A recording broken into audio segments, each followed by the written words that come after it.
कौन थी वो साधारण लड़की जिसके गीत सुनने के लिए स्वयं भगवान जगन्नाथ रात में बैंगन के खेतों तक पहुंच गए।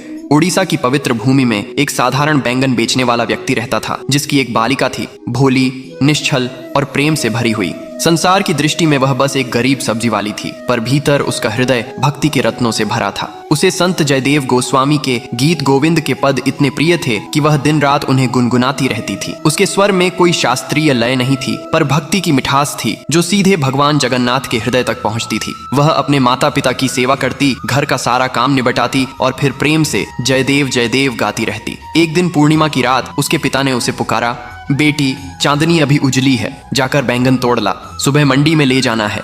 वह उनींदी आंखों से उठी, लेकिन मुख पर वही भक्ति का गीत था। वह खेत में पहुंची और गुनगुनाते हुए बैंगन तोड़ने लगी। उसके हर शब्द में प्रेम का झरना बह रहा था और वही प्रेम भगवान जगन्नाथ को खींच लाया। वे अपने दिव्य स्वरूप में उस खेत में पहुंचे, उस बाला के पीछे पीछे नाचते हुए जैसे एक प्रेम मग्न बालक हो। उनके पीताम्बर के रेशे बैंगन के कांटों में उलझते रहे, पर उन्हें होश कहाँ था।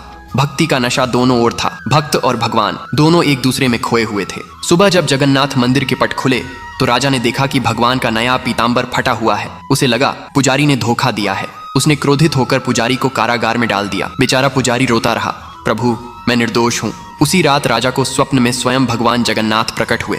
वे बोले, राजन, पुजारी निर्दोष है।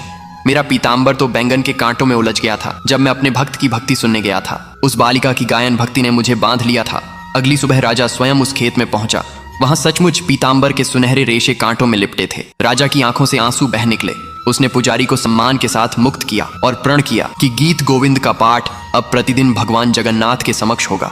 उस दिन से जगन्नाथ मंदिर की मंगला आरती में जयदेव के पद गूंजने लगे, उस प्रेममयी बालिका की भक्ति की स्मृति में, जिसके निष्कपट गीतों ने स्वयं भगवान को धरती पर उतार लाया था। जय जगन्नाथ।